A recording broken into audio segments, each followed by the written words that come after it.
So I came across another interesting difference between white collar and blue collar settings today at work. In white collar, you typically want to try and appease the customer, the client. You want to make them happy. Blue collar, you don't really get those same measure of niceties. You just don't care. Sometimes you just got to be plain blunt or rude to the customer because they're not going to hear it any other way. Because a lot of times whenever you're dealing with blue collar workers, they're dealing with blue collar clients too. So you got to speak the same language. So today this guy came in and he was stranded out in the parking lot. Truck wouldn't start. He needed us to come get him out and back on the road. He did not want to pay us. He just wanted us to come help him out. And if this was some guy stranded on the side of the road, not somebody out doing their job, I can understand that sentiment. But he's doing a job and he's asking us, who happen to do a job that he needs, to come just hook him up, help him out. Well, my supervisor did not offer just a quick help me out. He said, hey, here's how much it's going to cost. The guy turned around and stormed out. 10 minutes later, he walked right back in, fuming and acting like he didn't just give us the exact same story 5 minutes ago and complaining about how we just needed to come out and help him out. Can you please just come help us out? No, we cannot. We'll go out to help you if you pay us. Okay, fine. Well, how much is it going to be? While my supervisor was typing it up, he got frustrated again at the idea of having to pay to have somebody come help him get a jump start on his semi, and he fumed out the door, screaming and hollering again. So while my supervisor finishes typing it up, he's out doing circles in the parking lot, works out whatever issues he has. He comes back into the shop, and I forgot to mention that he is missing some clothing. He's wearing a safety vest and no shirt. So it's just one of those mesh, see-through, neon highlight, all that kind of stuff. So you kind of get the picture. That and jean shorts. And he just comes in looking like he rolled out of bed and does not know what day it is. So as he comes in, he finally asks what the damage is going to be to have us come out there and work on his truck. Well, the numbers didn't match with what he had in mind. And so he started going on about how we need to get out there right now. And my supervisor is telling him, you haven't even agreed to the work. And he's like, I need you to get out there now. My supervisor says, I'm not dropping everything to come out there and work on that. You've got to get in line. We've got other people in front of you. And he goes, well, I wasn't even trying to tell you to come out right now. You can do whatever you want to. My supervisor, again, this is the difference between white collar and blue collar. He didn't say, you're right, sir. I'm sorry. You know, we just need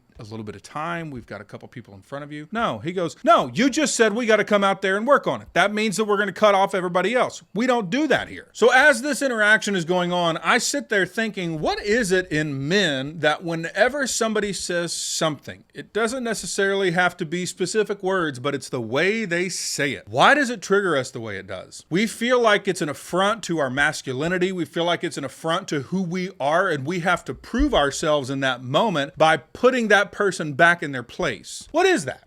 Why do we do that? So Ephesians 4:26 says, be angry and do not sin. Do not let the sun go down on your wrath. I'll tie back into what I was talking about last week, where the difference between white collar and blue collar. White collar corporate America has sought to emasculate men. Try and take away whatever makes a man and make them less manly. Blue collar hasn't bothered with that. And so you get some of these things like men getting angry, supervisor with the customer, and not just getting angry, but showing that anger. One of the things that I'm trying to navigate is understanding what about anger is good. Because in that scripture, it says, be angry. Be angry and do not sin. Now, I'm not telling you to go out and get angry just for anger's sake. But what I am asking is, what is it in us that may have something that God put inside of us that anger is actually something that can be used for good? How many times have you lost your cool and paid the price for it? Doesn't go well. May not go the way you'd hoped it would. But have you ever had one of those moments where your anger actually brought about a positive change? Maybe there was something that was out of order and you got so angry about it that you actually spoke up. Maybe anger is something that just gives us that courage to rise up to something that normally we would be scared of, normally we would be silent, but instead we have that extra amount of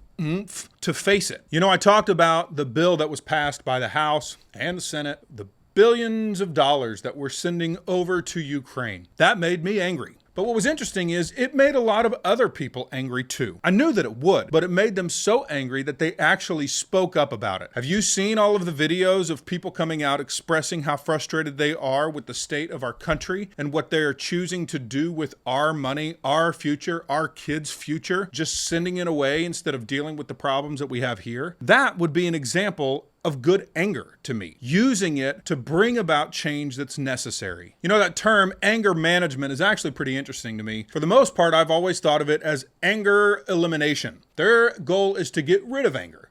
But even the name anger management means that it's not something to be eliminated, but rather something to be managed. And I think most of the times in those instances, they just talk about how you need to control it. It should be anger control. But I don't know that it's necessarily that. I really do think it is that management. It's recognizing, what do you need to get angry about? What do you not need to get angry about? And of course, as men, we have so many things that will pop up out of nowhere and just push our buttons, and we find ourselves kind of like my supervisor found himself in that moment where somebody was coming at him saying something just the wrong way. And it triggered a response in him that he probably was going to get out of control if the situation didn't dissipate. Whether the customer leaving or whether him walking away, something had to shift in that moment because it was going to go out of control. So one of the scriptures that I always looked to, because I was not somebody who would give in to anger, and I would cling to this one. Proverbs 15:1 says, "A soft answer turns away wrath, but a harsh word stirs up anger." So I worked on mastering the art of diffusing a volatile situation. But like I said, this interaction today got me thinking, maybe I have been trying to eliminate anger instead of utilize it in the right way. If you are somebody who has felt bad about getting angry, I want to challenge you. Maybe instead of beating yourself up for getting angry, stop and think about, what are you getting angry about? Not when you're in the middle of the moment, obviously, but when you're out of the moment. And instead of being mad that you were angry, see if you can figure out what it is specifically that got you angry. Stop and think about, what do you want to change? What are the things that made you angry, and what can you do to help change things so that the anger doesn't take control of you, but you use the anger to take control of a situation that has gotten out of control. Thank you so much for joining me. I appreciate you watching. Thank you also to my live studio audience who is here with me for the first time. I really appreciate it. Great to have you. If you're not subscribed to the channel yet, I would greatly appreciate it if you would consider subscribing. Not just consider. Go ahead and subscribe. Also, hit that notification bell so that you get notified whenever I have new videos that come out. If you like the content, give me a thumbs up, put something down in the comments section, or better yet, share it on social media. And I will see you next time when we can share a cigar and change the world.